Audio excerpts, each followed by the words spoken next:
Bapak-bapak, ibu-ibu yang dimuliakan oleh Allah Subhanahu wa taala, tentu tema kita pada pagi ini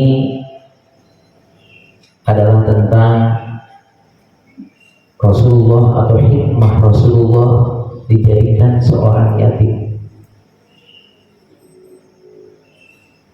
Namun sebelum pembahasan itu, maka kita runut dulu perjalanan Rasulullah SAW. Maka disebut dalam bab sejarah Islam atau asirah an-nabawiyah, perjalanan Nabi itu ada disebut sebagai Maulidun Nabi atau Mauliduhu sallallahu alaihi wasallam, hari kelahiran Rasulullah sallallahu alaihi wasallam. Rasulullah sallallahu alaihi wasallam dalam keterangan-keterangan yang masyhur itu lahir pada hari Senin.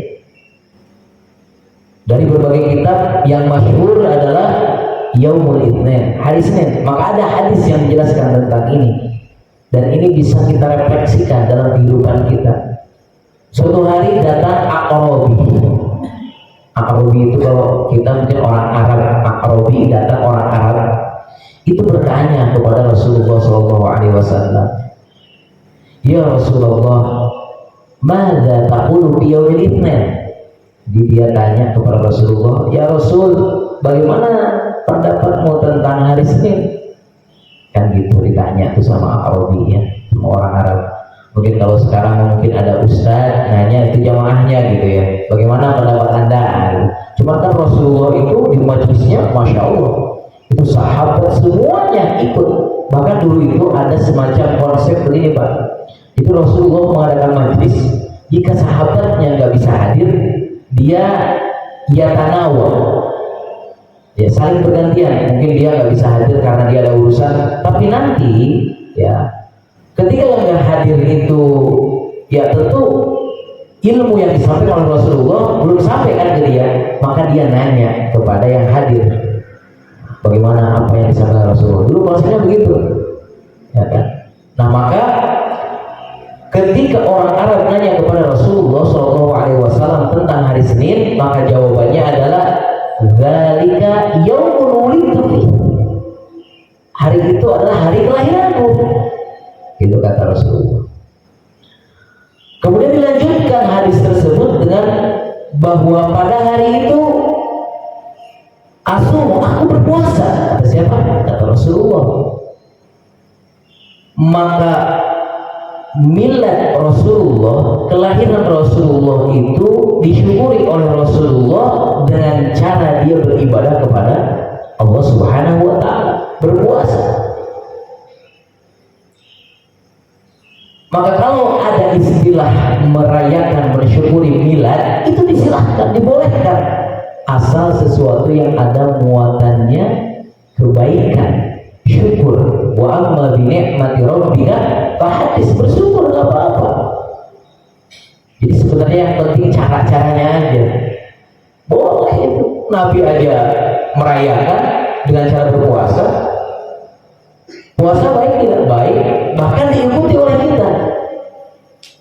Puasa Senin Kamis adalah puasa sunnah yang dilakukan oleh Rasulullah. Kita ikut puasa Senin dan Kamis. Ini kalau di pesantren kami di DKI ini Seninnya itu masing-masing, tapi kalau Kamis ini semuanya, dari mulai guru sampai santri itu semuanya puasa, diajarkan gitu ya, bahkan difasilitasi sahurnya gitu.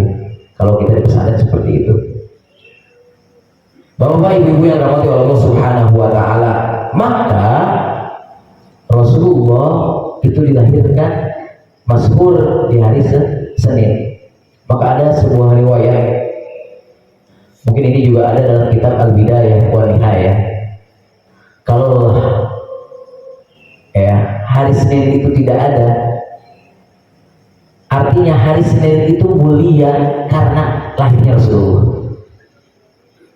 Di hari Senin, kemuliaan hari Senin itu adalah karena lahirnya Rasulullah SAW.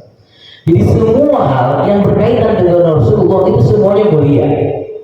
Semua hal, dari mulai mukjizat Nabi, ya, dari mulai pokoknya yang ada kaitannya dengan Rasulullah maka mulia. Maka coba dicek Mukjizat Al-Quran. Kenapa Al-Quran begitu mulia? Karena Al-Quran adalah mukjizat Rasulullah.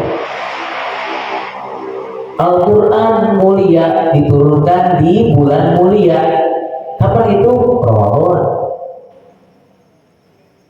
Ini kalau saya ngebahas tentang diturunkannya Al-Quran Ramadan, itu berarti itu diturunkannya ya bukan ke bumi ya. Maksudnya kalau ke bumi kan berangsur-angsur ya. Jadi kita itu kalau fase-fase turunnya Al-Quran itu ada beberapa riwayat dan pendapat. Yang paling masuk itu dua, yang turunkan ke bumi, yang turunkan ke Lauhul Mahfuz gitu ya. Nah itu nanti pembahasannya itu ya. Yang jelas bahwa apapun yang kaitannya dengan Rasulullah maka dia menjadi mulia. Al-Quran mukjizat Rasulullah mulia. Inna nahnu nazzalna dzikra wa inna lahu lahafidun. Al-Quran sampai saat ini itu ada abadi. Jadi bapak-bapak, ibu-ibu, kalau pengen masih ngelihat mukjizat, merasakan ya Al-Quran. Yang lain sudah disirna, sudah hancur. Tongkat Nabi Musa hancur. Semuanya hancur kecuali apa? Al-Quran. Cuman kadang ketika kita melihat suasana atau kondisi sekarang ini, padahal jelas-jelas ini mukjizat yang masih ada sekarang ini adalah Al-Quran, tapi kadang banyak orang yang meninggalkan Al-Quran. Banyak orang yang gak mau belajar Al-Quran. Padahal jelas Al-Quran itu kalau kita bacanya terbata-bata, artinya kita lagi dalam kondisi belajar, itu dia dapatnya 2 pahala, Pak. Pahala ngajinya, pahala belajarnya. Jadi jangan khawatir dengan Al-Quran. Al-Quran, Pak, kalau boleh dibilang ATM. Ya, kalau pahala itu bertambah, yaitu kalau kita uang itu berarti dimasukin terus ATM-nya, saldonya banyak gitu. Maka jangan khawatir dengan Al-Quran. Bapak Ibu yang dirahmati Allah Subhanahu wa taala, maka disebutkan di sini wulida Rasulullah sallallahu alaihi wasallam yaumal itsnain fi tsani asyar min syahr Rabiul Awal amal fil. Disebutkan bahwa Rasulullah lahir hari Senin, kemudian pada bulan Rabiul Awal, dan disebut tahun gajah.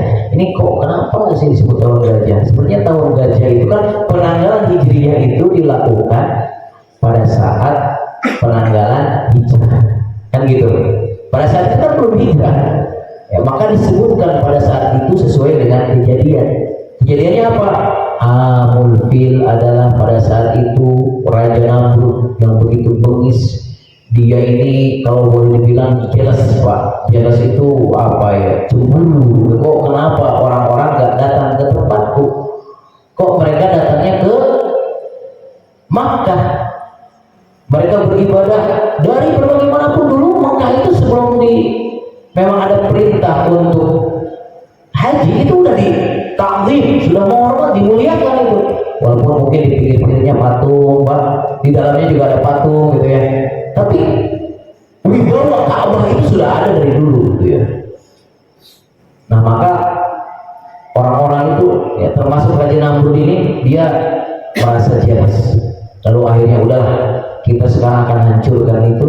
Maka dia datang dengan bala tentaranya. Maka disebutkan dalam surat Al-Fil ya, susah ya untuk menghancurkan. Dia tidak mampu gitu kan. Maka apa?